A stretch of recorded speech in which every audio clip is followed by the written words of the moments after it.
Now we're gonna go with our usual. We start our meetings with an everybody votes. So for today's everybody votes, I would like for you guys to choose your fighter. Who is winning in this bout? Who here votes for Ronald McDonald from Rivals of Aether? Okay, all right. And who here is voting Omni-Man from Mortal Kombat specifically? This is one of two. Sorry, move it down. I will slide it down a little bit. Okay, I think it's pretty much unanimous at this point that Ronald McDonald is winning this bout. I think we're all familiar with the Rivals of Aether lore here. Okay, that makes sense. Alrighty, everybody. Is everybody on our Discord here? Awesome, awesome. This will be very important momentarily. We got one scan?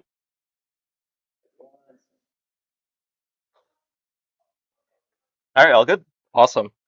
Alrighty, everybody. Today we're going to be running our fighting game workshop courtesy of a special guest of ours who I will reveal in a moment. But first, a few announcements. For those of you who are not aware, we are running the plug and play game right now. Submissions will close for that on November 30th at 11 p.m. So still free to submit for that game. You can submit as many games as you want. If you guys need any details about the game, they should be on the Discord and announcements. We posted this for the kickoff. If you guys have any questions about it, you can DM myself or anyone of our beloved. We've got the Game Awards watch party coming up. That will be on, I believe it's December 19th? 11th. Thank you. December 11th, Game Awards watch party. We'll post some more details about that soon. And finally, for any seniors and juniors in the crowd, IT 485 Special Topics is up. You can register for this course. You will have to get registered for this course. If you guys don't know what this is a collaborative game course that is sponsored by NJIT and a philanthropist. The goal will be to come up with a project based on a fable that is written by the philanthropist. So if you guys are looking to come up with a portfolio piece, you want to work on a massive capstone piece, sign up for this course. You'll have to reach out to Matt Fogel or DJ Kehoe if you would like to get information for this topic. Alrighty, that's about all we have for announcement. So I would like to introduce our guest speaker for today. Today we are going to be running How to Design a Fighting Game, courtesy of our very special guest speaker. He is the founder of Scramble Games. Still cutting out? Oh, there we go. All right, courtesy of Paul. Oh, I almost revealed the name. I mean, I kind of revealed the name already.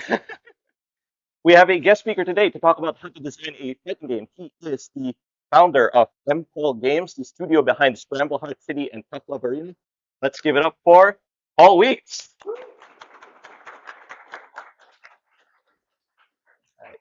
Hi. Thank you for having me. Of course, Let's we're very honored to have you. see if this works.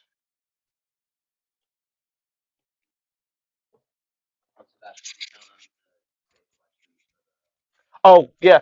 Really quickly, everybody, out of respect for our guest speaker, if you could save your questions for the end. I don't know if you saw, but there's a QR code up there for a Q&A form. So if you have any questions, post the form, and we will ask them on your behalf towards the end of the presentation. Yep, so if anyone didn't get it, there should be a link on announcements in Discord. If anyone is on the stream right now, check out the stream. There should be a QR code for the Q&A form alongside the videos.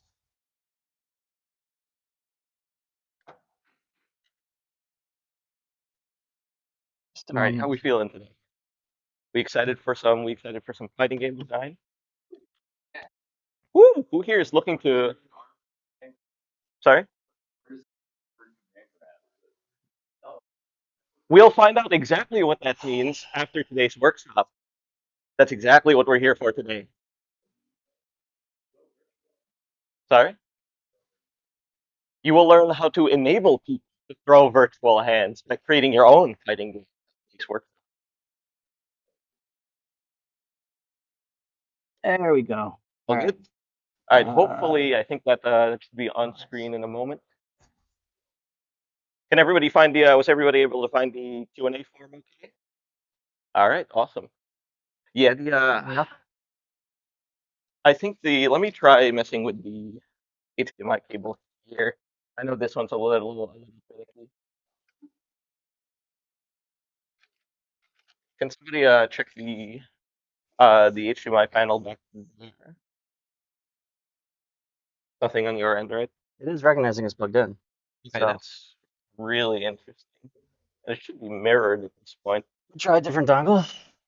I was gonna say we also have an HDMI cable if we want to try that. All right, I'll mute myself for now. Technical difficulties, everybody. We'll bring you our regularly scheduled program momentarily. Thank you. Okay, we want to try. Sure. Uh, Oh, never mind. oh, we got it. Woo, awesome. Ready. Let's give another round of applause for our guest speaker, Paul Weeks.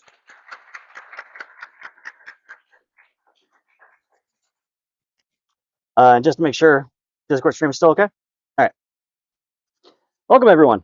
I'm M. Paul Weeks, and I'll be giving a talk and then a Q&A after about how to design a fighting game. If you are interested in this talk and the details, go ahead and scan that QR code. There's a link to my website and also this slideshow. Technically, it's the last talk slideshow. I'll have this up later today, but all the info, I'm going to mention a few sources. I'm going to mention some other articles and other YouTube videos. It's all provided there. And we'll show this again at the end for anyone who comes in late. Let's jump into it. So who am I? Why should you bother listening to what I have to say? You know, I don't know if I can call myself an expert yet, but I do have some experience making fighting games. I'm currently making my second one, Scramble City. The first one, Tough Love Arena, went into open beta in January of 2021 and has been operational and played by players every day for the last, oh God, how many years is that? A few. And we've been doing weekly tournaments every Friday for, I mean, we're up to like 250-ish.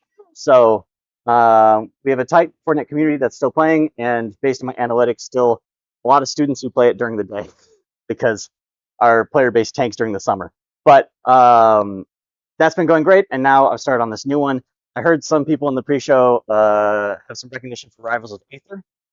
If there's any fans of the fan-created character Lorena, who got selected to eventually be promoted to Rivals 2, she's like the bug luchador.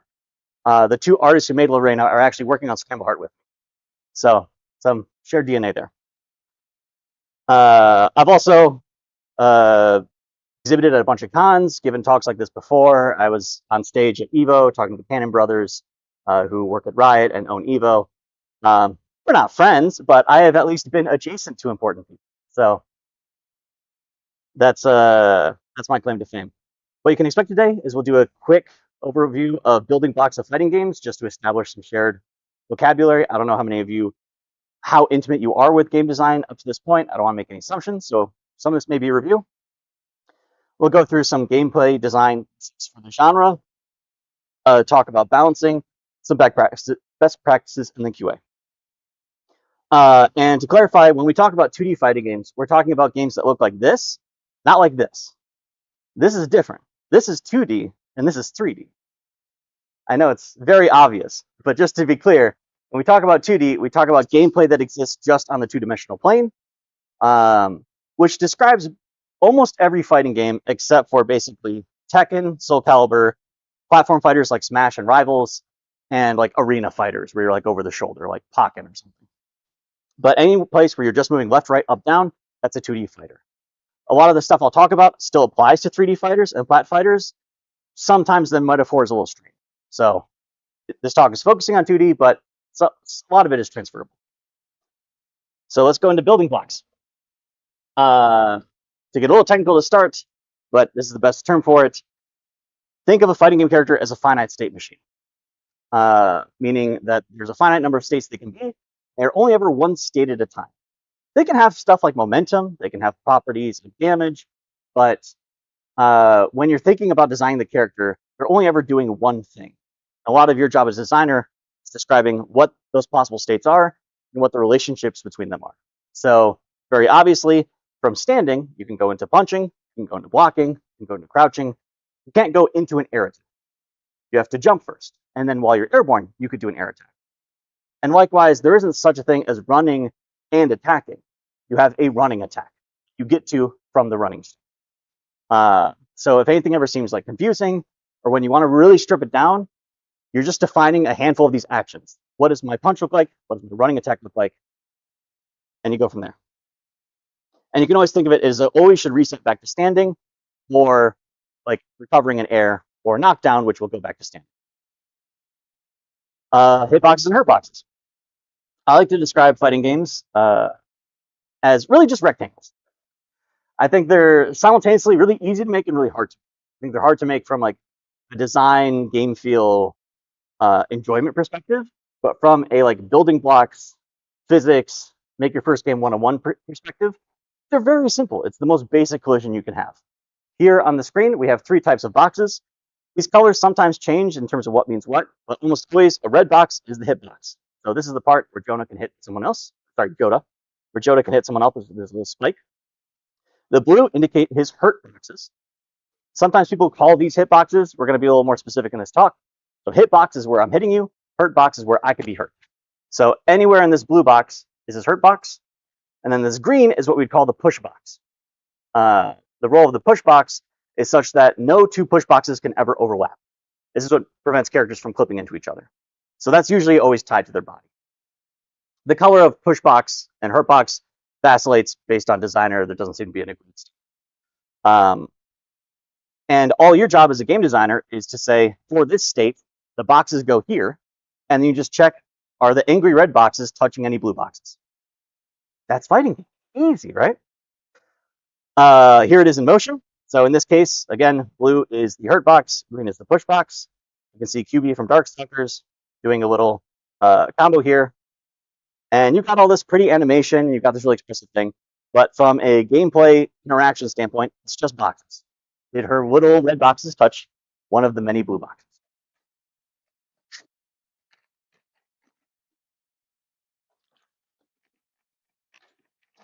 Now, you don't have to actually use boxes per se. This is from Marvel's Capcom 3. In that game, they use spheres, which makes sense because they have 3D models. And then you can just sort of tie, especially for hurt boxes, you can just tie them to like joints on the skeleton of the model. And actually, if you have the ability to, spheres are kind of easier to check detection because boxes, you can sometimes have edge cases of like they're inside each other. Spheres, you just draw the distance between 2 centers and ask, is that distance less than the sum of their radiuses? So pretty straightforward. But to create like multiple hitboxes or like an area, tend to like add a bunch of spheres. If you've ever looked at like Super Smash Bros. Melee frame data, they have like these spheres with tweens. But it's all the same difference. And Tekken apparently does like cylinders. I don't know how to read this, but every game will have their own slight variation, but it's all the same principle. I've got my angry boxes and my hurt and my vulnerable boxes, hit and hurt, just checking collisions. Gameplay design. So you want to make a fighting game. What are some of the first things you need to do before you sit down and start programming? First, you should decide, even within the genre, the subgenre of 2D fighters, what subgenre you want to be, because it has massive implications. And I feel like those are often divided by movement. There's a great video by Core Gaming that came in the last year called like the taxonomy of fighting games, where over an hour they cover all types of fighting games from 2D to Arena to Power Stone to whatever. And they break this down in tree format if you want to see all the examples. But something to keep in mind is generally the better you make the movement, the better the defense is going to have to be. If you make a really fast game that's like Marvel vs. Capcom fast, where Magneto can fly around and everything, but if you made that without push block, which is a very strong defensive mechanic where at no cost, for no resources, if you block someone, you can push them pretty far away. Without that defensive mechanic, it's completely unplayable. Magneto just completely suffocates you to death, and like half the cast. So going in, knowing like how you want your game to read, how you want it to look, know that you will have to make that trade-off. You'll have to just, these go together. Likewise, if you like a lot of the varied defensive mechanics like a Guilty Gear, where they have blocking, instant blocking, faultless defense, instant blocking, faultless defense, bursting, YRC, and others, that wouldn't make sense in like Street Fighter. If the defensive mechanics are that strong, people may not ever be able to really hit each other. So these things go hand in hand. Character design. As you're designing characters, ask yourself, what is the power fantasy? What about them feels cheap? Because there's a lot of things about a character that can appeal to people, like the aesthetics, the character literal design in terms of here's Yun, the cool skater boy. But often what makes characters endure, what makes them popular and create archetypes is that they feel like they can break the rules. So some common examples that we'll talk more about later are grapplers are defined by having big grabs. And grabs are scary because they're unblockable. If you're fighting against Ryu, you can block 99% of what he's doing. And the one thing he does you can't block, he has to be like really close to you. It does a little grab. You have like, you can tack it. There's a lot of ways out of it. But Zangief can be 3 feet away from you and just scoop you up no matter what you're doing. That really changes the game.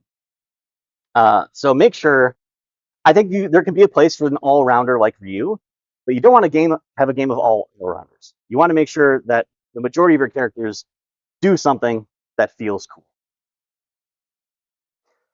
Talking about hitboxes and hurtboxes, something you should decide as a game designer is how much you want to rely on them for certain interactions. So in a game like BlazBlue, when you want to design an anti-air, okay, an attack, I do when because that's a game where a lot of characters spend time in the air, and you can block in the air, and you can do lots of really strong things in the air. Street Fighter. If I want to design an anti-air in BlazBlue, I will design it such that I have my hitbox up here, but my hurt boxes will have a special property that basically ignore airborne attacks. So as long as I'm doing this move, if you're in the air, you cannot hit me, which means I will beat you. If we collide with each other, I just ignore your hitboxes and I power through. That's one way of doing it, a more property-based approach. This is a screenshot of, with some elements removed, of Guilty Gear Strive. And instead, they design anti-airs through pure hitboxes. In this case, the yellow is the push box. And you can see that Soul has a big hurt box that correlates with his model, and a decent chunk on the bottom right is the hitbox. That's a pretty good attack. It's pretty big and pretty generous.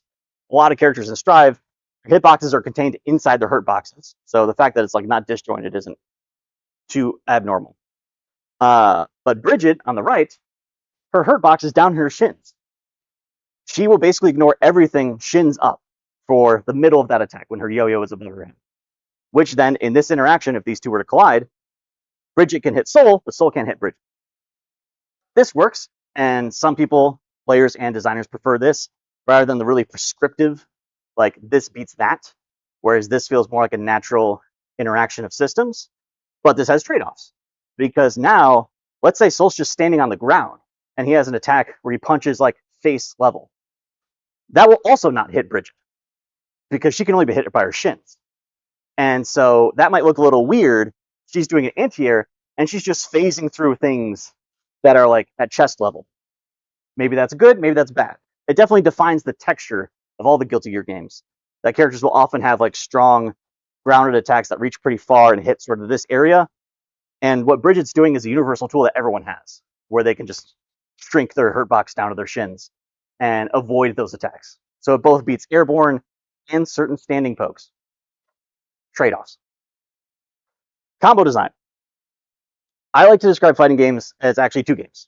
You have the part that maybe feels more analogous to fighting, the mind games, the pressure, the neutral, how to approach. And then you land a hit.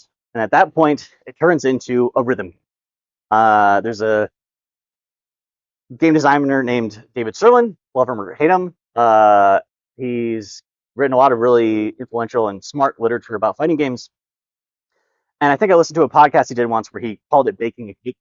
I think rhythm game is an easier analogy, but credit to him for pointing this out to me. It's a totally different game, and it stresses a totally different skill set. And every game has this to some degree.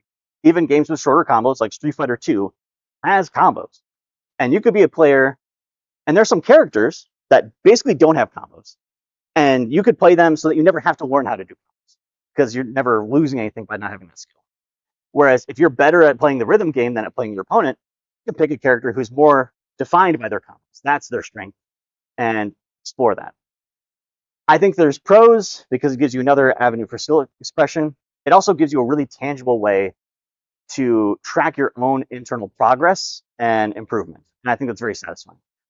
It can be kind of misleading because you may think, oh, I spent 2 days in training room, I can now do combos, I'm great now. And then actually you go online, you never get a chance to do them because you never hit the opponent in the first place. And that could be disappointing. But I think it's great that it gives these games that are designed to be played with our humans a way to play them by yourself, even just to build up an appetite to practice, to get interested, to then go back and play your friend again.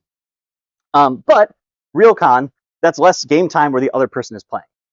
And some games I think take it too far. It's all personal preference. That's basically why I stopped playing Dragon Ball Fighter Z, a game I really liked, because if you've watched any videos from that, and it's only gotten worse and worse as patches have gone on, those combos last like a full minute. And at a certain point, in Marvel 3, we called this when Zero would do loops on you, you'd call it like watching the movie. I sat down to play a fighting game. I don't want to watch a movie. I don't want to just sit here and make 3 decisions where I didn't block right, and then otherwise spend 5 minutes just watching my characters. Like, to a certain point, it just didn't seem like a good use of my time. But it's all preference. There's no right or wrong answer. There's different audiences for each. But know who you're targeting. Don't wishy-washy one way or the other. You can find a balance, but like, what do you want to play? What skills do you want to reward and players you want to attract? On that note, once you have combos, you need infinite combo prevention. Here's a bunch of words. I won't read all of them. You can read the slides later or try to read just now if you want. There's a famous little clip on the bottom right of someone showing how to do freaking infinite with Iron Man. But there's lots of different approaches. I will say, increasingly, a lot of games I think are moving towards knockdown value. There isn't a great word for this yet.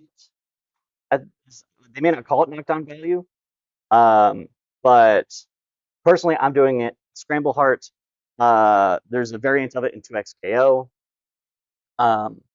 It's the one that I feel gives designers the most control and is the least open to like loopholes, where a lot of games that like relied on history deterioration to solve infinite combos ended up still having infinite combos because Dante has a certain move in Marvel 3 that you want to always end with a cool knockdown, so it kind of breaks the rule, and then players find a way to abuse that and just keep breaking the rule over and over and over again. So, food for thought.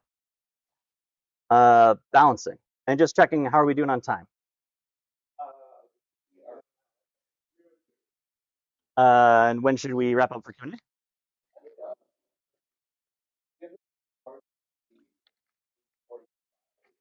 Perfect. Alrighty, balancing. Very important tweet that I will read out loud. There was a patch years ago where we told players we were nerfing Vlad in the patch notes, but accidentally didn't ship the changes. This is from Riot. Even though he was completely unchanged, his win rate went down as though we had actually nerfed him. Balance is important. Balance is desirable. If your game is unbalanced, people won't play it. But the perception of balance is kind of more important than actual balance. Modern games have all sorts of tools to collect statistics, and you can just view them in the back end of all matches ever played online. You can find out categorically which characters are strong and which ones are weak. One, you have to be careful about measuring. Anytime you have a metric, you accidentally can optimize for the wrong thing.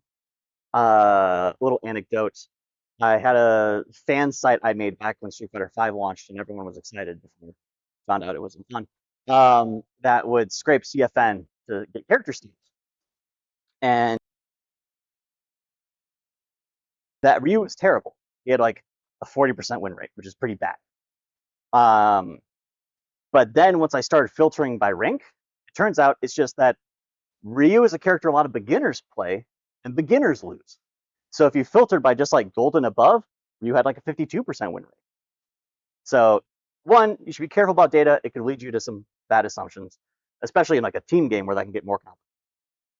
But secondly, it really doesn't even matter. What matters is the perception, because you want the game to look good in tournaments. You want the game to be attractive to people and not have them feel discouraged. But always keep that in mind. That's your goal.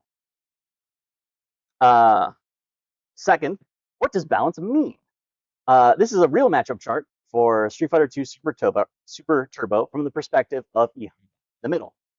And that is, if you're not familiar with the 5-5-10-0 notation, that is describing the fact that the top row, Honda beats 70% of the time. The bottom row, Honda beats 30% of the time. Now, this is largely because Honda is an absolute menace with really powerful buttons, but he's kind of big and slow. So basically, everyone on the bottom row has a good fireball. And fireballs just cheese Honda out. But anyone without a fireball just gets mauled to death. So you could say Honda's perfectly balanced, because if you averaged all of his matchups, he'd be like 50% across the board. That is not a fun character to play against. A lot of characters are this way in Super Turbo, and as a result, it's a very counter pick based game where most people who are really serious about it, well, one, either you play one of the two top tiers who just beat everyone. But if you're not them, or if you've banned Sagat in that tournament, or Paul or someone, you'll know multiple characters, because you may be really good with Honda, but if you go against a DJ, just pick a different character. I don't think that's great. I think that is undesirable. So again, if you're using measurements, or even like fan-made measurements, or you're taking vibes, characters are going to have advantages. Characters are going to have disadvantages. That's part of the texture of the game that you want to. But it should never be this polarized. So let's say you do want to do balance. You're convinced by your own intuition or by players complaining enough that something's wrong and you want to fix it. I like to break balancing tools into 3 categories to describe them, from increasing from low to high in terms of effort and complexity. So number 1, super simple, stats. To me, stats are numbers you change, where it's really easy. Just go into code, change one number. It doesn't change moment-to-moment gameplay. Nothing about the texture of the gameplay changes, but the output will be very predictable. So easy examples are health, damage, and meter. Nothing is changing about what Ryu's combos look like. Nothing is changing about this matchup if Honda does a little bit more damage on his hands, if he never gets close enough to hit Ryu with his hands, right? But it can be effective, because if you think of it this way, if we have a theoretical character named Steve, and Steve did infinite damage with every hit, that would be the best character in the game, right? And if he did 0 damage with every hit, he'd be the worst character in the game. So clearly there must be some point in the middle where he's perfectly balanced, right? That can make it a very appealing tool. It's very low risk. It's very cheap to change, and it's pretty predictable. Is it effective, though? This is a fun little graph that I made. The x-axis, unlabeled, is numbered 1 to 50-ish. The y-axis, also unlabeled, is numbered 0 to 1,000,000. Would anyone in the audience like to guess what the x and y-axis are?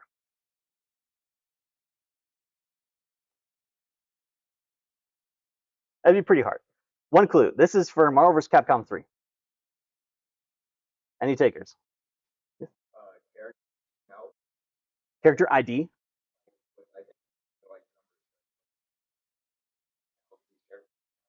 So very close. So yes, the y-axis is the health. The health range and the health values in Marvel range from usually about 750,000 to 1,250,000. I can't say numbers. With one very clear exception. This is Phoenix, who infamously has very low health, because if you kill her in certain circumstances, she comes back to life with health. The numbers are not the character index. These are tiers. This is the ranking of best character to worst character, where, pretty understandably, you can see Phoenix at number 3 if you've heard any complaints. And if anything, this chart shows you from its general trend that the characters with less health are better.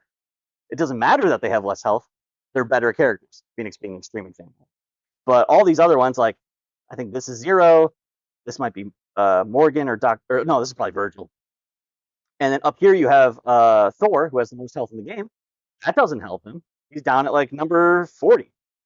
So this is after multiple patches. Sentinel, who is I think probably around like here, used to be up here on like day 1, and he had the most health, and they nerfed him down to this much. But he's not bad now because he has less health. He's bad because people realized he's kind of bad. He was kind of a noob killer, and people learned how to play against him. So have some humility when you try and do this, and recognize what has happened in the past. People often say, oh, Akuma's fair because he has less health than everyone else. And Akuma has always been one of the best characters in every game he's ever played. A difference of 10% health doesn't matter. Now, there has to be a limit where if Kuma had 1 health, clearly he wouldn't be the best. But health is not very reliable as a balance control. So what else do we have? We have knobs. Knob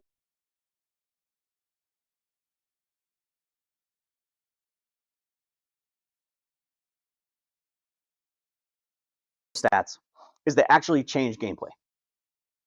So they can be easy to change because it's just describing how long an attack takes or what's the width on my hitbox. Very easy. But can have big implications. And sometimes you'll have balance patches where simply because you turned a knob and made Ryu's, made his like donkey kick a little bit faster, now he has new combo routes.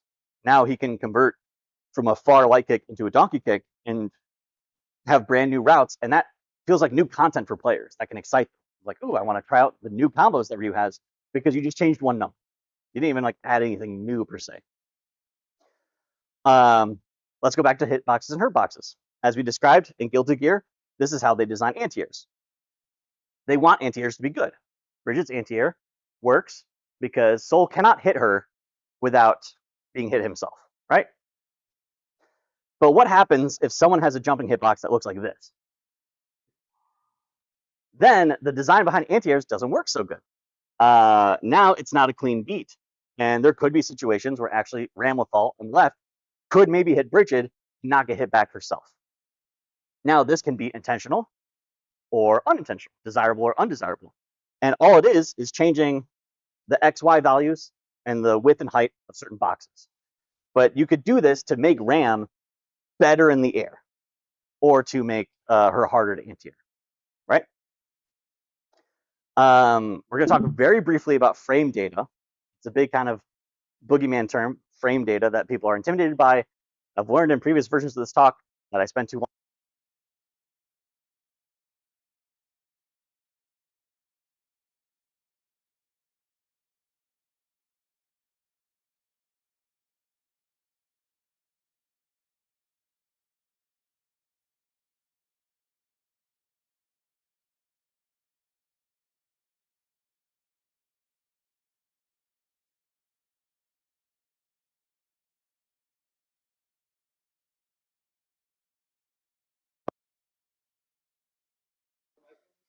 Now it's full green.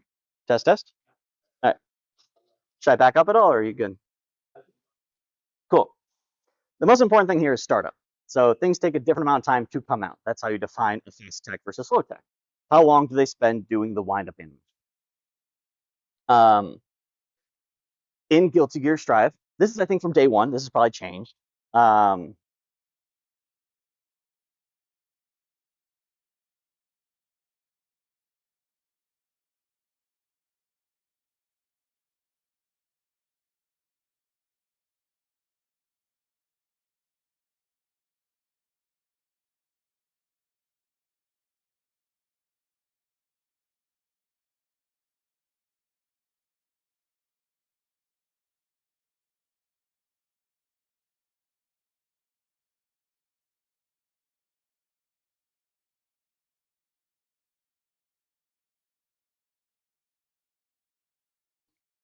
Now it's full green. Testing. Hello.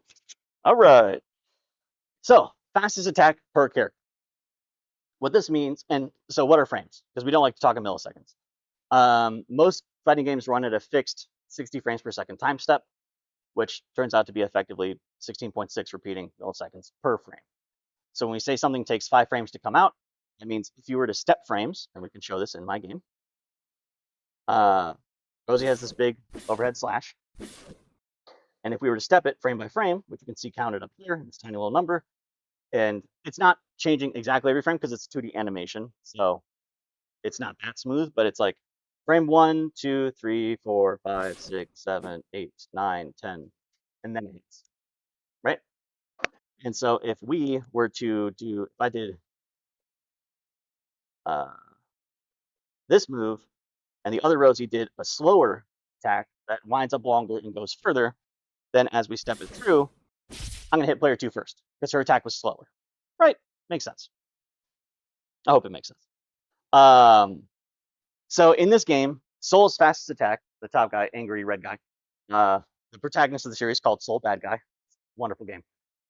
His fast attack comes out in 3 frames. It hits on frame.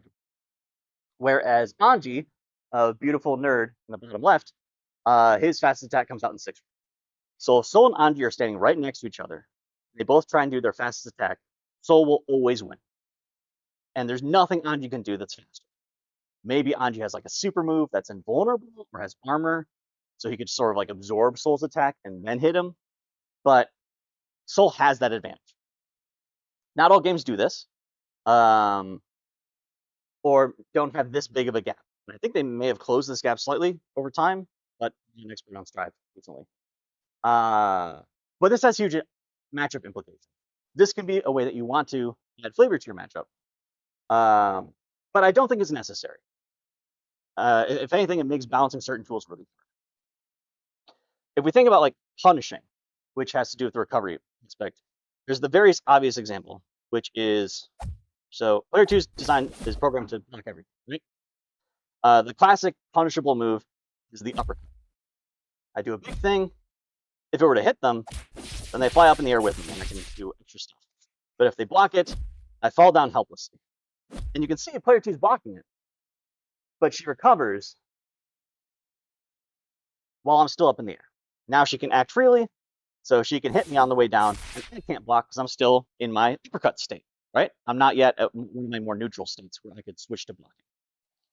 That's what makes the uppercut unsafe on block. It takes so long to recover relative to how long they're stuck. Compared to something like, let's take a look real quick. This attack. So this attack is a lot closer. And in fact, we can see right here. Actually, I don't know if that helps. We can do this. So this little bar down here is illustrating the fact that the top row is all the time that player 1 was stuck doing something. Green was the startup, the windup. Red was the part where the sword was actually hitting. And blue was all the time that it was doing the follow-through, recovery. And yellow was the part where player 2 was stuck blocking.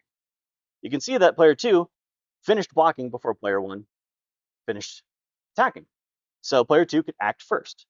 And in old games where they had less tools and didn't have frame data or stuff, the way they would test this is by just holding up with both players and see who jumps first. So if I do that, you'll see P2 leaves the ground first. They can act first. However, that's a pretty tight gap. If P2 tries to counterattack, it's not fast enough. Player 1 has enough time to recover and attack. So player 2's faster, but not fast enough. But I, as a game designer, can turn that knob. I could go in here, and I could say, hey, let's make the big swing -10 on block, or -20 on block, which means I still have to spend the same amount of time on recovery. Now, player 2 spends a very little time stuck, and they get to recover and move right away. And now, even though they're both characters are designed to block everything that they can, right? If I do this, then they can hit me because I was still stuck in those blue frames. So hopefully that made sense. Before I would just sort of describe it abstractly. Now we have a demo. But that's a simple knob. I just changed literally one number. And likewise, if I change that to +20, then every time they block it, they're stuck blocking. And now player 2 can't do anything. Because while you're in the blocking state, you can't do anything else. You have to wait for blocking to finish. And now I've created an infinite block because I just made this one move, then block a really long time. That's a knob. Very powerful tool you have as a designer. And I think is the most correct and often to go to. Lastly, we have what I, for lack of a better term, sometimes I call this like the paintbrush. Oops, sorry, it's a mic. But we're just going to call it design, which is, what if knobs aren't enough? What if knobs can't fix the underlying thing? Let's go back to that character design slide where we were talking about characters should have, big, splashy, extreme, cool strengths, like unblockable grabs, shooting full screen fireballs. But part of why those archetypes have endured for 20 years, like Grappler and Zoner, is because they also have weaknesses that make them interesting and make them balanced. So Grapplers have unblockable grabs, but that's a really strong tool, so they don't get to use that often because they're slow and they struggle to get in. Maybe they're extra big, so it's harder for them to get around fire. hard for them to get around fireballs. They are given sort of the challenge of getting to their win conditions, and then they get to exploit it. But you need that weakness to make the grappler interesting. Grappler player will complain about it. Like, why do I have to spend all this time getting in? Well, it's because you get to do unblockable bullshit, right? Oh, screen's okay. And all the popular archetypes, these are some of them, have a corresponding weakness that goes with it. It defines the texture of the game. And some OP characters in games are just because their stats are too high, or because they do too much damage, or their knobs are too high, and like everything's plus on them. But most often, and when a character is kind of like hard to balance and they seem stuck at top tier despite nerfs, it's because they don't have weaknesses. They're just kind of good at everything, or they're really good at some stuff and not bad enough at other stuff. Example, this is Akuma from Super Street Fighter 2, cool game with the Honda matchup chart. This was the first character, to my knowledge, to be officially banned from basically all fighting game tournaments. No one ever plays a Super Turbo tournament, which is like a 30-plus-year-old game that still gets played. No one ever allows Akuma. And it's because he has, among many things, it's a lot of messed up stuff. But really the breaking thing is this move. I apologize, the HD remix, right? It's the best one I could find for this, where he shoots a diagonal air fireball. This has been a defining feature of his ever since the first game he was in. Very few other characters can do it. And the problem with Super Turbo is if I jump in the air and I shoot a diagonal down fireball, most characters in the game can't do anything about it. In later games, when you play like Street Fighter 6, characters could armor through it. They could drive in. Or maybe DJ has his EX upkicks where he can fly through it and ignore the fireball. And also in more modern versions, Akuma can only do it while jumping forward. So it's sort of committal, and maybe I can do it once, you block it, and now I'm point blank. I can't jump forward anymore. In the old games, Akuma could just jump backwards, throw this fireball, and it would just cover this angle that characters could not traverse. It was a tool that had no answer. And that just cannot work in that engine. And so people banned him. The HD Remix came along, and David Serlin, that designer we spoke about earlier, had a chance to rebalance all the characters. And he's like, I'm going to make Akuma fair. And he was still the best character in the game because he had an air fireball. As much as he nerfed other things about him, this tool was still too overwhelming. On the other end of the spectrum, this is Iron Fist from Marvel's Capcom 3. This is a game that with a big focus on like big air combos, and you launch someone up in the air. This is Iron Fist's launcher. He stomps the ground, and it would pop you up. This move cannot hit you if you're not on the ground. Where most launchers are like a big anti-air, like big uppercut because it sends you flying up. He just stomps real hard. And it's not even that the hitbox is like short, it's just programmed to only touch grounded opponents. Unfortunately, this isn't a game where you spend 99% of the time in the air, even on defense. The best way to block in this game is called chicken blocking. You hold up back and you jump away because you can block in air. If you're in the air, you don't have to worry about high low. So it's a lot easier to block. And this move just doesn't hit. If you were to juggle someone, you manage to catch someone midair and you're doing ABC, you cannot hit the movements because they're in the air. It's a totally worthless tool, and he's just like missing something. He just doesn't have a fundamental part of the game. This tool just doesn't make any sense. Best practices. And yeah. So these are, again, focused on fighting games, but I also think these apply to any kind of video game you make. These are sort of lessons learned I have from approximately 6 years of indie dev and largely learned from other people. So one, fighting games, and probably whatever genre you're working on, have evolved. In the fighting game case, old games, Street Fighter 2 basically invited the genre. Very simple defense. It had random damage stun values. The early versions, throws were inescapable. Some of these they fixed in later versions. Some of these fixed in later Street Fighters. Some of them were fixed in other games, and then Street Fighter copied those other games. But learn from history. I was a fool. In my first game, Tough Arena, I decided to try to have proximity throw, meaning there isn't a dedicated way to throw. It's just if you do heavy attack, like at point blank, it turns into a throw. The advantage as a game designer is that lets me have less buttons. I don't need to have a throw button. I could reuse that button on the controller for something else. And I was trying to build a very minimalist game. But the problem was one, discoverability. I would take it to playtest, and people would just assume that there weren't throws until they did one on accident somehow. And two was that it could create weird situations where you wanted to do a point blank heavy attack, and instead you did a throw. Maybe the throw didn't work in that situation because the opponent was airborne or something. And you could try to fix that in some ways with coding, but it created more problems than it caused. And finally, after 2 years, I had to admit defeat and be like, so that's why everyone else has a throw button, and just admit it and add another button. Don't be like me. Learn from history. There's a reason a lot of these norms have changed and why a lot of tropes in subgenres have evolved and endured to become the standard. Playtesting. It is never too early to playtest. I have this image of a baby, both because you can never be too young to playtest, but also because I perceive your playtesters as babies. Playtesting, whether it's at meetups or with friends or at conventions, is really, really valuable. I cannot stress that enough. And so I very firmly believe that as soon as you have like a game loop, as soon as you have something that is playable, it doesn't matter if it looks like butt, it doesn't matter if it has an infinite combo or if it has bugs, depending on how presentable it is, you take it to a friend or you take it to a convention, but get it in front of someone, because there's so much you will learn from a fresh perspective that you just cannot see on your own. You come in it with your own bias. You don't even think to try things. You can even have a team of 10 people, but you'll all be aligned the same way. And then you give it to someone else, and they're like, oh, I'm going to play this game completely differently. And either you're like, oh, that's amazing, or oh, I shouldn't let you do that, or something. You will learn something. Also, it can cultivate diehard fans. Scramble Hard City is not out yet, but we've been taking it to conventions, and we've been doing monthly online playtests where we'll put it up for like a weekend. And we're fostering a small community on our Discord server of people who are really invested. And every time we take the playtest down, they'll post the gif of Spider-Man reaching for Mary Jane's ghost and go, no! And they get really excited about it.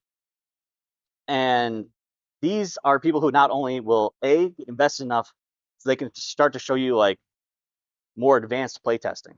Because conventions are great for like that first look, but they're not gonna probably discover an infinite combo, right? These players will.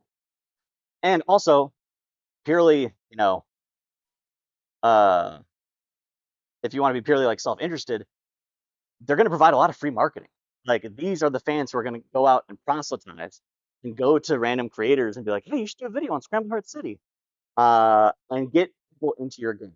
They're going to spread word of mouth. They're going to spread goodwill, and they're going to be there to defend you in a way that you can't really. And the earlier you start, the earlier someone gets in, I think the easier it is for them to feel that attached. Much of like, yeah, I was in at day zero. I saw when this had. But now it's good, and I can't wait to show it to people. Cultivate that. Try and build that. It's amazing. Player feedback. This is a photo of Mark Rosewater, the designer of Magic the Gathering forever. He has a wonderful talk that I link on my site called 20 Years, 20 Lessons. It's like 10 years old at this point. They're all really good, but my favorite one from him is your audience is good at recognizing problems and bad at stuff. The audience in a fighting game example, they will say, man, Ryu is way too strong. I am really frustrated playing against his donkey kick. And you'll be like, oh, really? And they'll be like, yeah, you should just cut his legs. Real feedback I've gotten multiple times about certain characters. And sometimes it's a joke, but they don't usually see the big picture. It can often be coming from a very specific perspective of just, I'm playing this matchup. I don't like Chun-Li versus Ryu, so make Chun-Li stronger or make Ryu weaker. Or they don't understand exactly why it feels. There's a great book, also linked on my site, the game designer Adam Hart, also known as Keats, talking about Killer Instinct and how a lot of people complained about Jago, this character in Killer Instinct 2013, who had like a healing mechanic, like a slight vampire thing. Every time you'd hit you, would get a little bit of health. And people complained like Jago's healing thing is busted. It's so bullshit. You gotta either heal the nerf the healing or remove it. This character's top one, and that's why, and we hate it. And the designers, I think, correctly saw that as like, that would be a stat solution, right? That's just changing number. That's probably not the real problem. And they looked into it, and they turned out it was more of a knob problem, which was that Jago was kind of those knob and design. The problem was that Jago was kind of good everywhere on screen. He had no weaknesses. And he was designed to be really good up close. He's like this ninja guy. And he was trying to be good really far away because he had a fireball. But if he was going to have a weakness, it should have been at like the mid range, where he's not close enough to use his little T-Rex arms, not far enough to shoot his fireball. But the problem is he had this move called wind kick, could get him in to his close range, and he would be like plus on, or maybe like barely minus. But he could just sort of skip the bad part, get out of his bad range instantly, and then back into his good range. And so they just nerfed that tool. They made it that way worse at that function. It still worked in combos or whatever, but if you were trying to use it to just cheat your way in, then they could actually potentially punish you. Jago couldn't just skip to his win state, and then people stopped complaining about the health. So they're great at identifying things, and then when they say you should do this, nod politely. Sometimes they have interesting ideas, but just nod politely. Don't take the under advisement. Rollback netcode. So I won't get, the last two slides are pretty technical. I won't get super into these, but we can expand them more in the Q&A if anyone's interested. But in fighting games, compared to a lot of other modern online competitive games, fighting games are somewhat uniquely still two-player. So it often makes sense to do them peer-to-peer, which is great because for you as a developer, that's cheaper. You don't have to pay for servers outside of like very basic matchmaking. But if you're going to have something be peer-to-peer, you don't have an authoritative server to help broker what's the source of truth, what's the timing, when should things happen. And there's a gold standard of how to do this now. It's called rollback netcode. It's invented by Cannon Brothers in a version called GPO. Modern fighting games have this in some way or another, whether they're just using GPO source or they made it themselves. You cannot make a fighting game without this, or else people will not take it seriously. There's a lot of other indie fighting games I think are beautiful and really cool, but they don't have rollback netcode, or maybe they don't have any netcode, and so they'll never really get that because the expectation is you can play these games online. That's just the reality of our modern world. And the important thing to bring, and why I bring this up now, is because rollback is actually pretty easy if you do it day one, and it's really painful to do for reasons I can expand on Q&A if you're curious. But again, linked on my slide on my website, there's a GDC talk from Mortal Kombat X days, where Mortal Kombat X 10 was released with delay-based netcode, basic way that netcode like sort of ships from an engine, which is bad for lots of reasons. And players were very upset and would complain endlessly. And at a time, a lot of the other fighting games had moved to rollback, and so players were like, "This is unacceptable." So the Mortal Kombat devs were like, "All right, we should get on the same page. We should really catch up with modern times. Let's do this now." And trying to add it to a game that was already out and finished took a team of 4 people 8 months as their full-time job. And if you just convert that into the salary, that's expensive. Whereas if you did that at the beginning, that would take like 2 people 1 month. So if you want to make a fighting game, make your prototype, make your very, very ugly prototype offline. Don't worry about this stuff. But as soon as you think you're going to be serious, really look into this. If you do want to do it, some very basic pointers and requirements. Your game has to be deterministic, so it can be resimulated really quickly. It has to be serializable, so it's easy to dump and reload game states. Rollback was invented on emulators. You could literally just dump, you would use save state and load state because the RAM for an arcade game is like 1 kilobyte. You need to decouple logic from rendering. This is one of the things that took the Mortal Kombat team a long time, in addition to making it really go fast. Because you'll often be simulating multiple game states, and then rendering once. And you have to have that not jarring or look weird. And for them, like their particle effects would just like randomly change all over the time because it was randomly based. These are some of the considerations. And that's it. So I think we will open up to Q&A now, however the organizers want to do it. And thank you. Alrighty. Thank you very much. This is a great presentation. I think we have some questions up from the forum, right? Can't hear me? All right, try to check that first.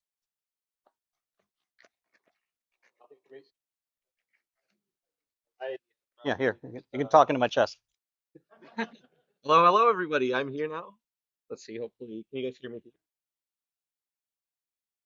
All good? So, wait, mine. Yeah. Oh no, it's a capacity. That's true. We can just. Hello, hello. Wait, is this one good or no? Oh, this one's good. Okay, perfect. I think mine's all good. Alrighty, let's have another round of applause for Paul Weeks.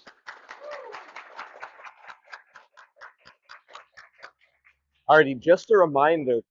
Uh, Actually, I can switch over to the Q&A form on the screen here really quickly. Just a reminder, everybody, we have a form up for Q&A. I think my laptop. It should be on our Discord. It is also on the live stream, which should be a QR code for the Q&A form. So if you guys have any questions, you can come through there. In the meanwhile, I do have some questions for our guest speaker today. We're good to go. All right. First off, what is your favorite obscure fighting mechanic in a game?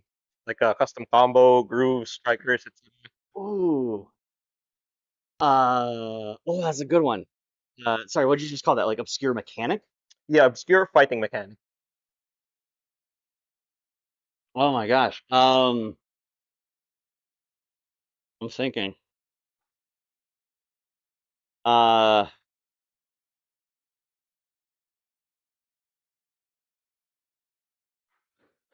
Sorry. This is a really good question. I don't have an answer ready. Because all the ones that I like, I've already stolen and put into my games. So I'm trying to think of something more obscure. Um, I'll say. I'm sorry. Can I come back to that one? Yeah, I'm gonna absolutely. sit We on can that. move on to a different Yeah. question. I mean, uh, I can probably ask a follow-up question on that because you mentioned that you put some obscure mechanics into your game. So could you name a couple that you really like or enjoyed implementing in your game? Yeah. Sure. Not necessarily obscure, but like some of my favorite mechanics from games that I've played. Um, I loved a lot of in particular, some of the games that really had a formative impression on me. Street Fighter 4, Marvel 3. I was an 09er who started with Street Fighter 4, and the Blaze Blue series. And Tough Love Arena, my first game, I wanted to keep it simple, but I wanted to have some basic meter mechanics to have something for advanced players to snap onto. And those were heavily influenced by Blaze Blue. You had like the Blaze Blue, I think they called Rapid Cancel, and I maybe just called exactly that in Tough Love Arena. They have like a dead angle or a block cancel that we call the reject, and they have a burst. And I put all those in. In my new game, Scramble Heart City, we have push block, which is heavily inspired by Marvel 3's push block. Um, I'll say maybe obscure that it's in both my games that made a really big impression on me was neutral blocking, Okay. which I now know is in Tekken, but was introduced to me through NGNT 4, Naruto Ikitu Ninja Tyson 4 for the GameCube, which was Japan only because I was a weeb. And I would play it a bunch with my friends, and that game was just two buttons, B and A, and then like Y was throw and X was super. And then the triggers were like some limited 3D and teleport mechanics. It was like a 3D game, kind of like Soul Calibur. But you had neutral block. You had high low, but you would just naturally block everything mid. And that made it feel so approachable for me and my friends who were less into fighting games. Um, and when I made Tough Love Arena and I knew I wanted this to appeal to beginners, I thought like that's an amazing idea to revisit because Fantasy Strike at the time when I started this, like the premier beginner 2D fighting game made by David Serlin, hence why I'm a student of his, uh, did not have neutral blocking, but they had removed crouching. So if you wanted to block, you had to hold back, like Street Fighter. But because there was no way to crouch, you had to walk backwards. In Street Fighter, there's this concept called bulldogging, where you want to block, but you don't want to give up ground. So you'll walk forward a little bit and then crouch block. Because if you're crouching, you don't move. Then you walk forward, crouch block. You couldn't do that in Fantasy Strike. If you wanted to approach and then block, you were just walking back and forth and not really making ground. And I thought that that was a huge loss for a game that's trying to like onboard you to 2D fighters and footsies. So TLA has neutral block, and the original germ of inspiration was definitely GNT4. All right. Awesome. Next question. How do we make a good single player mode for a fighting game? That's the $1 million question that someone needs to solve. Um, for context, for other people, uh, the appeal of fighting games to me is fighting another human. That's what makes them interesting, makes them endure. But not everyone wants to fight another human being. We're not always another human being is around to be fought. And the way games have done single player in the past has ranged from arcade mode, where it's just a gauntlet of CPU battles and maybe increasing like difficulty with a unfair boss at the end because it's an arcade machine and they want to eat your quarters, to maybe a story mode that maybe has like some predetermined fights with a little bit of like visual novel in between, to some story modes that are just a straight up visual novel in your Guilty Gear game. No combat, but it has all the story in there. Uh, I'd say the most interesting one that I want to explore more because I don't know a ton about it, but in one of the Blaze Blues, it may not be the last one. It may have been one of the ones in the middle and they didn't bring it back. It had a game mode called The Abyss, which was kind of like a roguelite or a roguelike, where you would play essentially this long string of CPU battles, but after each one, you would get unlock like modifiers to add to your character. It would increase certain stats. That could be easy to do procedurally in terms of like faster speed, health regen, meter regen, more damage, more defense, whatever. But those would be like randomized. You'd have some choice. And so you'd like go through this run, sort of building the stronger and stronger character to see how far you could get. This is an interesting twist on the survival mode of just how far can you go. Your like health persists. That added some of the roguelike appeal of runs feel different. There's some player agency to get better at. I think that's underexplored. But I swear, whoever solves this problem, uh, I mean, that might be part of the success of Street Fighter 6. It has the World Tour mode, which has this character customization where you build your own character over time, add a bunch of moves to them. There's story moments, there's cool 3D cutscenes, there's like a 3D environment to go around. You can just like Tatsumaki random old women in the street and start a fight. There's a lot of fun things there. So, but that's also really expensive. I can't do that. I'm an indie dev. So, something like The Abyss feels more attainable. All right, we've got a lot of questions coming in. So, all right, next one. What's your favorite fighting game? Super Street Fighter 2 Turbo.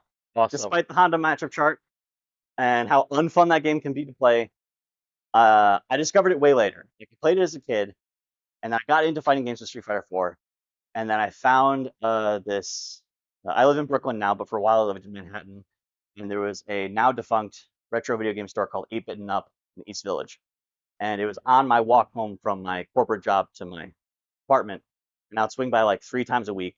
And the clerk who worked there, who would just be bored out of his mind because no one was there, and she went out of business, they had a cabinet, and we would just like play for like an hour. And then people would come in the store and be like, "Yeah, yeah, I'll help you in a second." And he would just be mashing with me. And I love that game. I think there's so much to appreciate about that game, both historically because they sort of accidentally invented the entire genre. There's all these interesting design decisions that I think came from like first principles and aesthetics. Turned out to just be really good ideas mechanically. There's so much juice and sauce to that game. I could talk about that game for an hour. That's All my right. answer. Awesome, awesome. All right, these two questions are kind of related to each other. I'm going to start with this first one. So, within the fighting game, we know the fighting game genre is pretty much dominated by big names in Street Fighter. So let's talk about indie fighting games, right? Why are indie fighting games still such a niche genre, and is it worth making an indie fighter given it might not necessarily get as much attention as something like Street Fighter, things like Yes. So in the indie fighting game scene, I hope I'm not insulting anyone. The ones that immediately come to mind are Skullgirls, Rivals of Aether, um, some like Dojin games, the fan games like the Idol Showdown, uh, and not a ton more. And of course, Tough Love Arena. Um, there's a lot of indie fighting games. I've met a lot of other developers at the shows and stuff, but it's not a lot of them have broken into the mainstream. Them's fighting hurts. I'd say the biggest success is in terms of like FGC attendance and like major presence have been uh, Skullgirls, Them's Fighting Hurts, and Rivals of Aether. I I think that there are reasons to do it and not do it. The appeal to making an indie fighting game is that I believe it has a really high floor. When you talk about like an audience and what you could potentially achieve in terms of either making like a really esoteric, pathologic type game to like making Fortnite. Um, that is the spectrum of games, I guess. Fighting games, I feel, have a really high floor install base because this is a genre that is pretty starved, and people who play fighting games play other fighting games. Like when you play Call of Duty or when you play Counter Strike, you don't necessarily play a bunch of other shooters at the same time. You probably just play Counter Strike. But even people who are really into like Street Fighter may dabble in Strive. They may play Little Rivals. Everyone play Smash. There's a lot of crossover, and our big events are not Overwatch tournaments. They're fighting game tournaments where they celebrate fighting games in general, and most people enter multiple games. So it's a great environment, very uniquely great environment where you can just naturally get a lot of cross promo and a lot of cross overlay, uh, in a way that like if you watch a sponsored stream of some Valorant player playing some other shooter and be like, yeah, it's cool, it's like Valorant. You know, people aren't going to play it. They don't play like Valorant, they'll play Valorant. But if you see Justin Wong playing Tough Love Arena and be like, oh, I love this sounds, like then people might check it out. This is what happened to us, and we were very lucky. Um, that said, I do think it has a lower ceiling. You're never going to make as much money as Fortnite or or other like indie hits. Like Skullgirls was Omega successful, but it was kind of the first, and it's been out for like 15 years. I don't think a fighting game can ever be successful on the scale of other indie games like a Hades or an Undertale, like because they just don't have that broad of an appeal. A lot of people are turned off by the inherent 1v1 competitive nature. So the pros is the community. The cons is I think it's a lot of upfront work. It is hard to make a cheap fighting game. Like they don't have to be as expensive as really expensive ones, but again, with like the floor and ceiling, like there's a minimum amount of effort you have to put in. If you want people to take it seriously and get invested, you have to build online with networking and rollback netcode. Probably need a cast of at least 8 characters. You probably need to spend a lot of time on balancing. Uh, if you want to get it to events, it probably needs to like work on consoles because most events don't run PCs because it's too cumbersome and expensive. And that's a lot of barriers to entry. Tough Love Arena, my first one, I really struggled. Still only a cast of 6 characters, basically browser only. I'm very proud of it, and it's totally a success on my terms and what I had in terms of my goals. Um, that still took like 4 years to make 6 characters, and 3 of them are clones of the other 3. Uh, and people still ask and like leave 2 comments of when are they going to add more characters? And the answer is never, because one, I'm working on a new game. It's just like characters are expensive, but characters are like core content, and there's definitely like a floor where people won't even pay attention to your game if you don't have that many characters. People are dogging on 2XKO for launching with like only 10 characters, right? And I'm hoping to, after 3 years, release Scramble Heart City with 8 characters. Like, it just takes a lot of time. You can't Yeah. make it quick. All right. A semi-related question. Actually, pretty related question. How do you make your game stand out? How do you make a fighting game stand out in the indie scene? Especially given there are so many of them. Uh, I believe success is you need the hook and then you need the staying power. Um, you need you ultimately need to make a game with interesting mechanics and good game feel. I've tried a lot of other indie fighting games where I think they look gorgeous, but the game feel isn't really there. Feel a little off, or moving around doesn't feel great. Because the creator just isn't aware, or they haven't spent a lot of time like in the nitty gritty, and that's really important for retaining people. But you need to keep the people in the door. And that can either be an aesthetic hook because it's like, hey, here's an idol fan game, or here's the pony fan game, or here's a game that looks like Skullgirls, or here's you know a Smash clone that's actually good, well, Rivals of Aether, right? With maybe some mechanical twists, or Ronald McDonald, as we saw in the pre-show. These are strong hooks. For me personally, my hook on both my games is the browser. Both my games are browser based. Scramble Heart, I'm trying to take more seriously and build in a way I'll eventually be able to bring it to platforms in a way that Tough Love Reunite can and never can because it's so locked into the browser architecture-wise. But that is a very strong hook for me, and that is 100% why I've had the success I've had, because not only the unique accessibility edge that gives it, but we get a lot of free press and a lot of free praise from people just being impressed by the fact that it runs in a browser. And it's a very unreserved community ever since Flash, in terms of just like browser games in general. So that's been our like blue ocean area.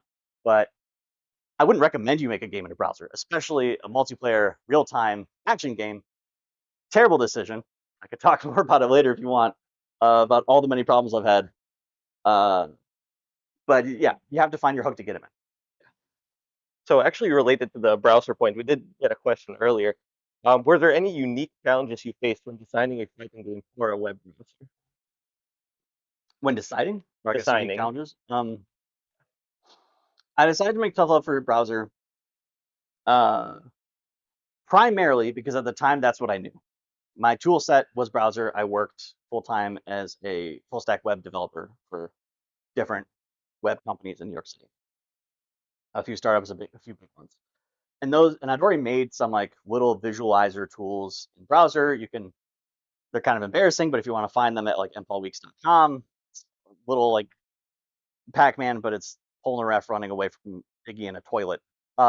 Little like dumb little fun experiments like this, just for my own curiosity and enjoyment. That taught me a lot of the basics of like how to do input, how to do rendering on a browser, such that when I had the opportunity to make a bigger game, a fighting game, because I found an artist that was willing to work for free and a fun project together that we thought would take the 3 months. Um, that it was faster for me to start in browser than to like pick up. So that's the number one reason. But even at the time, I also knew like it'd be fun to have a browser game, because my very first taste of fighting games was playing like emulators in the computer lab at school, playing the OG like Teen Titans Flash game or the Powerpuff Girls Flash game, um, and feeling like that is an underserved audience. And then we release it, and then we get all this attention because apparently being in the browser is this huge hook. So when it came time to build a second one, that's what made that very clear. Of like, I think we had so much advantages by being in the browser, and how easy that made it to share with people, uh, and to at school apparently. And I don't want to throw away that advantage if I already have this built-in install base and I already know how to do it. To some extent, I've learned a lot of things about GPUs that really convinced me you shouldn't make games in a browser. But that's why. So it started as a very practical thing. These were the tools I knew, and now is very much a that's the niche I've found, and I think that I can succeed. In terms of the challenges, it's a lot of because like designing is so much different than working with the hardware that underlies it. A lot of the challenge is learning takes very to run the browser.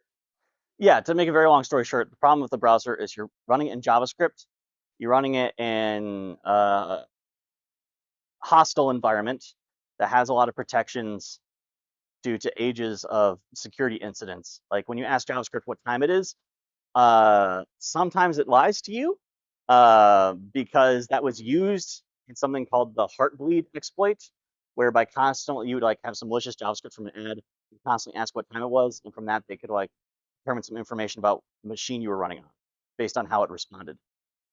So now time when you ask for the time, it's way less precise. So that's a barrier. Um, the big one that's messing me up now with the GPU is the browser is a sandboxed environment. In a desktop application, you can ask like, "Hey OS, please give me the GPU, or please give me this much VRAM." The browser, you have no idea. You just say, "Please give me some," and when the OS doesn't want to give you anymore, it just completely kills your tab. There's no warning. There's no way to handle it. You just die because it is sandboxed. It's important. That's security, so that malicious websites can't mess you up. But that is a hostile environment to develop, and JavaScript, and just like not a lot of support and tooling. And it's a constantly shifting standard. People try and play it in Firefox and it doesn't work. These are problems. Sorry, what was the question? Okay.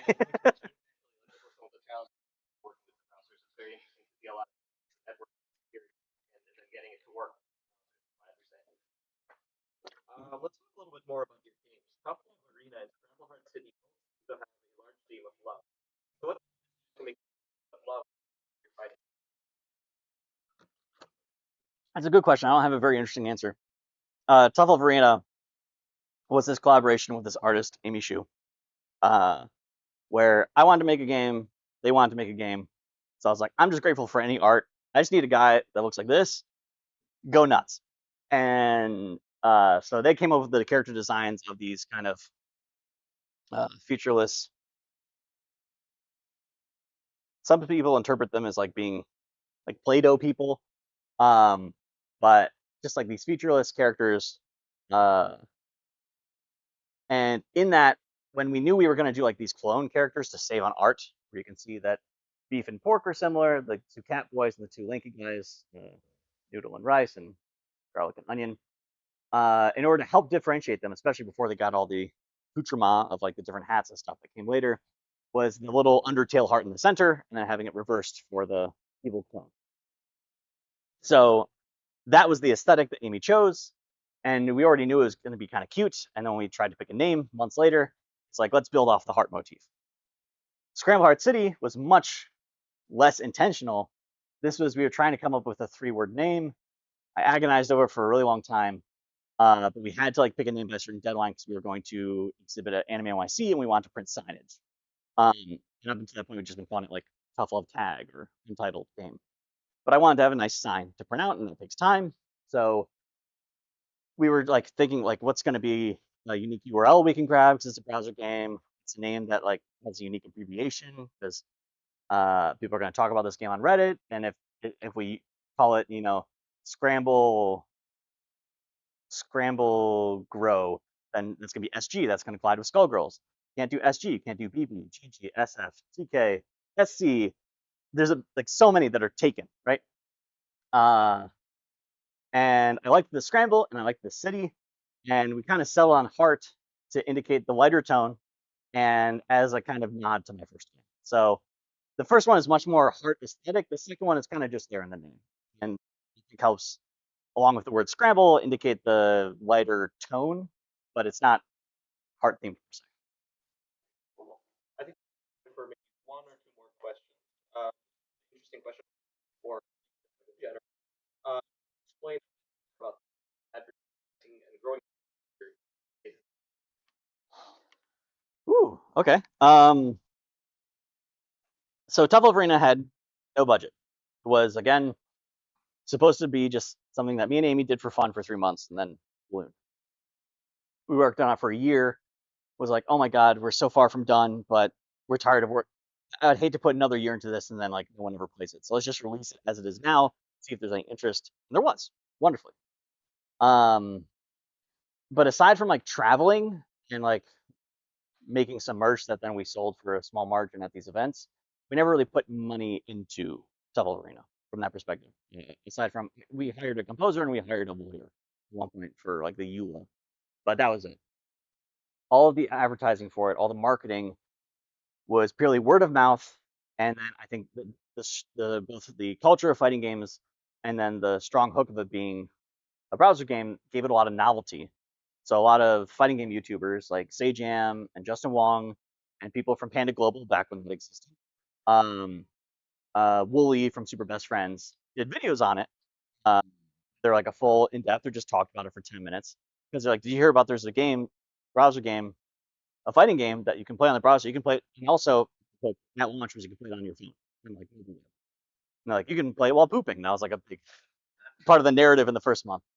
The only like effort we did is I through that little Street Fighter stats website back from Street Fighter 5, I had like a tiny like 100 follower audience essentially.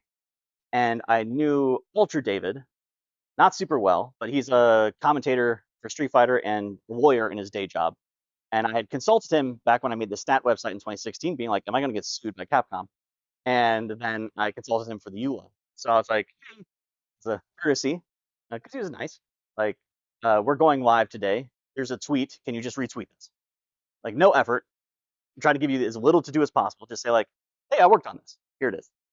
And I sent that to a few other people, like James Chen and Sajam, and some of them just, ignored it because they probably have a million DMs. But Ultra David tweeted it out. I think James Chen did. And then that got seen by a few more people, and then they checked it out. And then Sonic Fox retweeted it. with like a recording on their phone where they did a combo, and that's I think was like a big viral moment.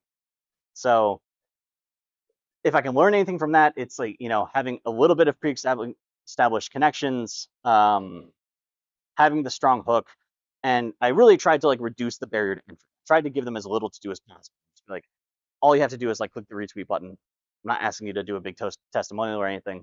I really appreciate it, and very please, sir, I'm a big fan. Like begging. And then from that, it just led to another thing. I will say conventions are expensive. I don't think they always make sense for a lot of people in a lot of situations and a lot of games. Some games aren't really convention friendly, especially like a narrative game where someone has to sit down with headphones for like a half hour. I don't know if that's like a great use of your time in terms of just like how many people will actually go through. But for an arcadey multiplayer game where people just stand, two people walk up, two friends, they play together, they have fun, people can watch, it looks poppy. Like fighting games, I think are really well positioned for a place like PAX.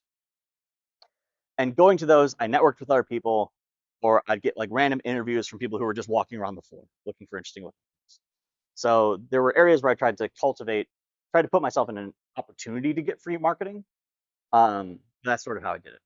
For Scramble Heart, we're trying to do a lot of the same avenues in terms of building that core fan base that will just like submit clips of our videos to Say Jam's Will It Kill, even asking, and to build like the legitimacy so that maybe James Chen checks it out again. And it helps a lot that we have the brand from the first game and we have some brand recognition there within the scene. We're probably going to closer to release do some like paid influencer marketing, and we've been doing conventions, but that's the main way I plan to do marketing in terms of paying is just conventions and influencer marketing. I don't think it makes sense for me to buy random like Reddit ads or anything, or do a billboard. The best advice I have heard is just like invest a lot in your Steam page. I hired someone recently to be a producer, which is something I'd never thought to do before, who's just helped me just handle a lot of emails and planning and scheduling things so I can do my job, which is like developing characters, because I'm kind of a bottleneck on it. Because I've got these artists, but I still do a lot of stuff myself. And like one of the things is I was like, can you just do the Steam page for me? Because I'm not very good at it, so I didn't put a lot of time or effort into it, and it looks like shit. And she just spent a week like good looking screenshots, recording some footage, looking at other pages to see what looks good, and that looks way better. And Steam page is a massive amount of free publicity because if you have sufficient wish lists, it puts it into the algorithm for you, and you could do yourself a lot of favors in terms of like how much money you have to put in versus the reward you get.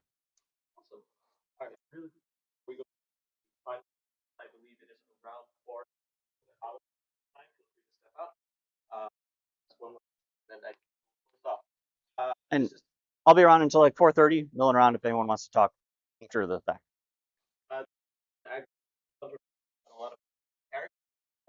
Mhm.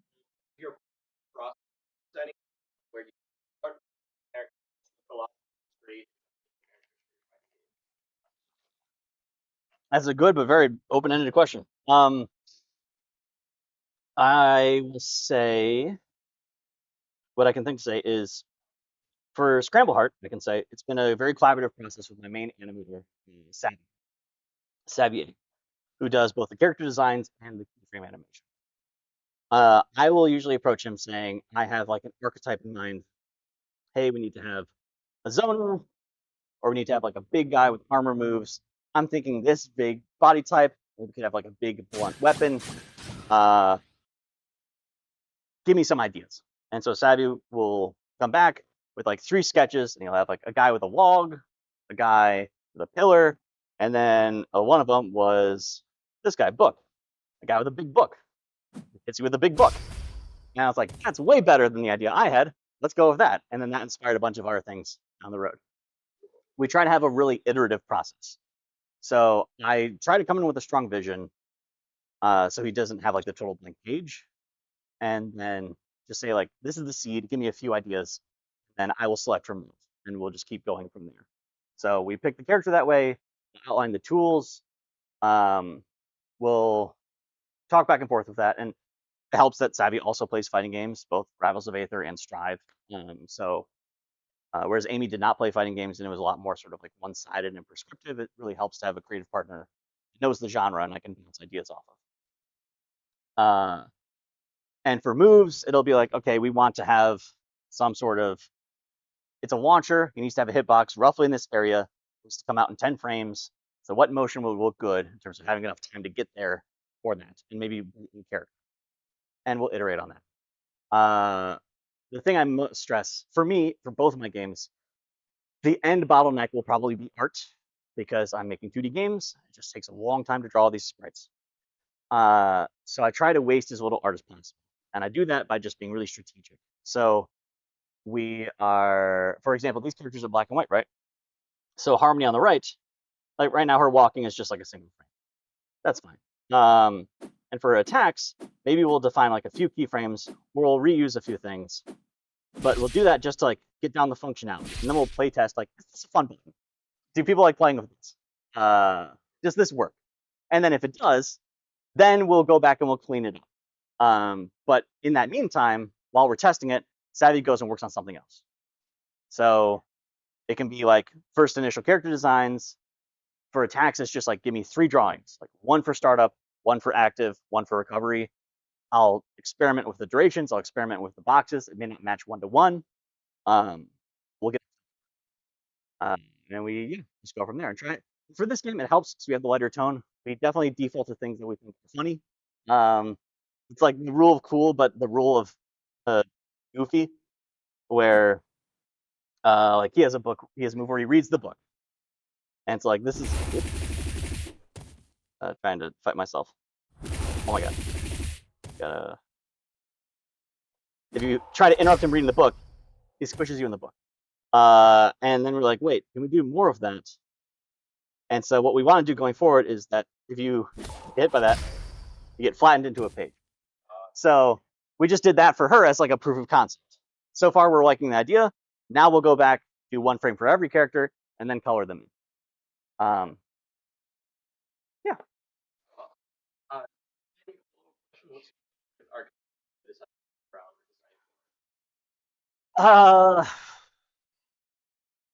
I mean, probably Rushdown is the easiest. There's a lot of fun ways to do it, and I think it's less feast or famine to balance, because you can do a lot with just like their speed and their options. Whereas I think it's really easier to accidentally make a zoner or a grappler who's way too strong or way too weak, because they're naturally very polarizing signs. But someone who just wants to get in your face and hit you, like, is a pretty safe direction with a surprising amount of variety. Awesome. I think that'll be all for questions for now. If anyone has any more questions, I believe you're sticking around for a little bit to answer those. Yep. Thank you in person. Thank you for having me.